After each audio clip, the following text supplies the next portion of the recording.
तो जिसका हमें था इंतजार, जिसके लिए दिल था बेकरार, वो घड़ी आ गई। विवेक अग्निहोत्री की द बंगाल फाइल्स का ट्रेलर फाइनली रिलीज हो गया और काफी पोलराइज्ड रिएक्शंस आ रहे हैं सोशल मीडिया पे। इनफैक्ट मुझे व्हाट्सएप पे अलग अलग किस्म के मैसेजेस भी आ रहे हैं। राइट विंगर फ्रेंड्स इसे रिलीज से पहले ही सुपरहिट डिक्लेयर कर चुके हैं, तो लिबरल फ्रेंड्स इसे एक और प्रोपेगेंडा फिल्म बता रहे हैं। खैर, इनका ये सब तो चलता रहता है, बट पहले ये जान लेते हैं कि आखिर ट्रेलर में है। ट्रेलर देख के समझ आता है कि फिल्म का हाईलाइट है communal violence of undivided Bengal before partition. 1946 में जिन्ना का direct action day and Noakhali riots, जिसमें बंगाल के लाखों लोग मारे गए थे, उन इंसिडेंट्स के वायलेंट एंड डार्क चैप्टर से ये फिल्म डील करती है। बिसाइड्स दैट, उन चैप्टर्स का आज के बंगाल पॉलिटिक्स में क्या इंपैक्ट है, वो भी ये फिल्म हाईलाइट करने की कोशिश कर रही है, जैसा हमें ट्रेलर देख के लग रहा है।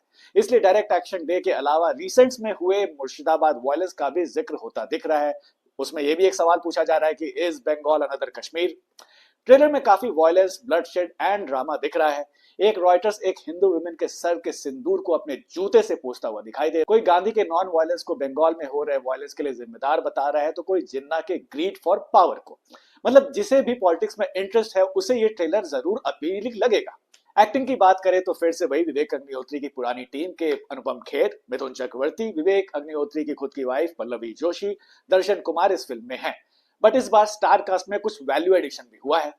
कोर टीम के अलावा पॉपुलर बंगाली एक्टर शाश्वत चटर्जी, प्रियांशु, दिवेंदु भट्टाचार्य, राजेश खेरा भी ट्रेलर में काफी प्रॉमिसिंग रोल में नजर आ रहे हैं। तो कास्टिंग तो अच्छी है एंड ट्रेलर भी काफी ड्रामेटिक है। बट अब सवाल है कि क्या विवेक अग्निहोत्री इस सब्जेक्ट से सेंसिबिलिटी के साथ डील कर पाएंगे and without any bias and personal agenda Bengal politics का ट्रू पिक्चर लोगों के सामने ला पाएंगे या नहीं, या फिर ये फिल्म भी मुस्लिम के अगेंस्ट हेट्रेड फैलाने, हिंदू को अपीस करने एंड बीजेपी के नैरेटिव को स्प्रेड करने के लिए ही बनाई गई है। क्योंकि विवेक पर अक्सर ऐसे आरोप लगते हैं। उनकी पिछली फिल्म द कश्मीर फाइल्स के बाद यही एलिगेशन लगे थे कि वो फिल्म के जरिए कश्मीरी पंडित के इशू को हाईलाइट करने से ज्यादा मुस्लिम के अगेंस्ट हेट्रेड फैला रहे हैं। और बंगाल फाइल्स के ट्रेलर के एंड में भी यही लिखा नजर आता है कि if Kashmir hurt you, Bengal will haunt you. याद कीजिए कश्मीर फाइल्स जब रिलीज हुई थी तो सिनेमा हॉल्स में कैसे कैसे रिएक्शंस आ रहे थे। देश के गद्दारों को गोली मारो, बीप बीप बीप, ऐसे ऐसे स्लोगन्स सिनेमा हॉल में रेज किए जा रहे थे। तो ट्रेलर देख के ऐसा लगता है कि ऐसे सीन्स फिर हमें देखने को मिल सकते हैं।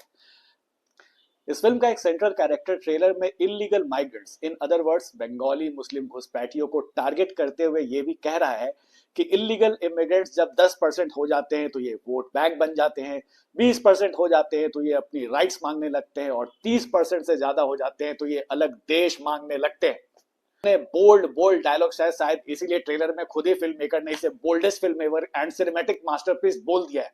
मतलब और कोई बोले या ना बोले, हम खुद ही अपनी तारीफ कर देते हैं। अब ऑडियंस को ये मास्टरपीस लगता है या नहीं, ये तो 5 सितंबर को रिलीज के बाद ही पता चलेगा। बट एक बात तो तय है, और वो कि बंगाल में है अगले साल चुनाव, एंड ये film anti Mamata and anti Bangladeshi migrants के नैरेटिव को फैलाने में बीजेपी के लिए काफी हेल्पफुल साबित हो सकती है। विवेक अग्निहोत्री के अगेंस्ट फिल्म रिलीज से पहले ही ढेर सारे एफआईआर रजिस्टर हो चुके हैं, और वो भी टीएमसी वर्कर्स के द्वारा।